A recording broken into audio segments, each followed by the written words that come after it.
केंद्रीय गृह मंत्री राजनाथ सिंह ने आतंकवाद, उग्रवाद और माओवाद को देश के लिए चुनौती बताते हुए इनसे निपटने में लगी जांच एजेंसियों को अत्याधुनिक हथियारों से लैस करने की जरूरत पर बल दिया। गृह मंत्री ने एनआईए की लखनऊ शाखा के भवन का शिलान्यास करते हुए कहा कि तफ्तीश और जांच का काम अब पुरातन तरीके से नहीं चल सकता। अपराधी उच्च तकनीक से लैस हैं और ऐसे में जांच एजेंसियों को भी अत्याधुनिक तकनीकें अपनानी होगी। वित्त मंत्री अरुण जेटली ने आज कहा कि महत्वाकांक्षी जीएसटी का क्रियान्वयन निश्चित रूप से 2016 में मुमकिन है। इस मुद्दे पर सहयोग करने के लिए वो निरंतर कांग्रेस के संपर्क में हैं। जेटली ने कहा कि मुझे उम्मीद है कि संसद के अगले सत्र में वस्तु एवं सेवा कर यानी जीएसटी विधेयक आगे बढ़ेगा। कांग्रेस पार्टी का आज 131वां स्थापना दिवस है और इसी दिन मुंबई शाखा ने उसके लिए मुश्किलें पैदा कर दी हैं। मुंबई कांग्रेस के मुखपत्र में पूर्व प्रधानमंत्री जवाहरलाल नेहरू और कांग्रेस अध्यक्षा सोनिया गांधी पर तीखे प्रहार किए गए हैं और उनके ऊपर तीखी टिप्पणियां भी की गई हैं। देश के पहले प्रधानमंत्री जवाहरलाल नेहरू को मुखपत्र में आजादी के बाद कश्मीर, चीन और तिब्बत नीति के लिए निशाने पर लिया गया है। मुखपत्र के लेख में साफ लिखा गया है कि नेहरू को अंतर्राष्ट्रीय मामलों पर स्वतंत्रता सेनानियों और गृह मंत्री सरदार वल्लभ भाई पटेल की बात सुननी चाहिए थी। 10 लाख रुपए से अधिक कर योग्य आय वाले लोगों को अब एलपीजी सब्सिडी नहीं मिलेगी। यहां तक कि 10 लाख से अधिक आय वाले लोगों की पत्नी या 10 लाख रुपए से अधिक कमाने वाली महिलाओं के पति को भी इसका लाभ नहीं मिलेगा। ये नियम 2016 की जनवरी से लागू होने जा रहा है। महानगर टेलीफोन निगम लिमिटेड यानी एमटीएनएल ने देश भर में अपने उपभोक्ताओं के लिए मुफ्त इनकमिंग रोमिंग सेवा की शुरुआत कर दी है। दूरसंचार मंत्री रविशंकर प्रसाद ने डिजिटल सप्ताह के मौके पर कुल 23 ई सेवाओं की शुरुआत करते हुए कहा कि डिजिटल कनेक्टिविटी की दिशा में तेजी से काम हो रहा है। तमिलनाडु के दक्षिणी जिलों थुत्तुकुड़ी, तिरुनेलवेली और कन्याकुमारी में भारी वर्षा से जनजीवन प्रभावित हुआ है।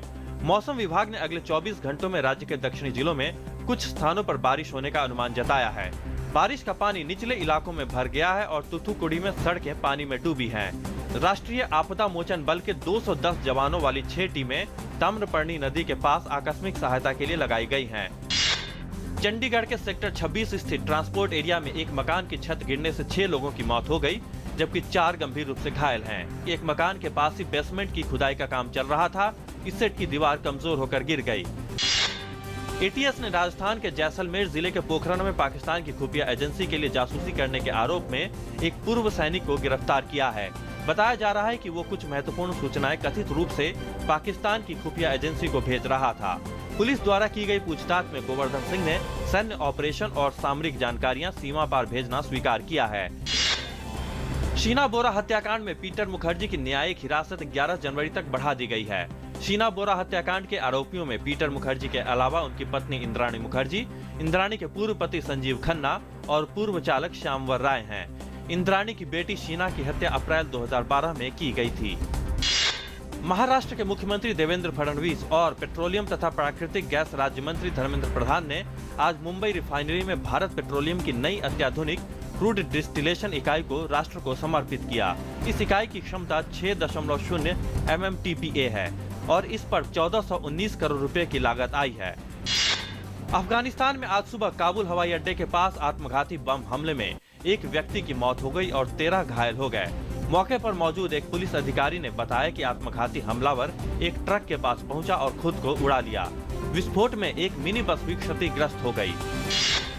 नेपाल की 3 प्रमुख राजनीतिक पार्टियों ने मधेसी समुदाय की मांगों का राजनीतिक समाधान निकालने और नए संविधान में संशोधन के लिए विधेयक पर आम सहमति बनाने का आज निर्णय लिया है। तीनों राजनीतिक पार्टियों ने बालूवातार में एक बैठक की, जिसमें प्रधानमंत्री केपी शर्मा ओली, यूसीपीएन माओवादी के अध्यक्ष प्रखंड, नेपाली कांग्रेस के अध्यक्ष सुशील कोइराला और पार्टी के महासचिव प्रकाश मानसिंह ने हिस्सा लिया।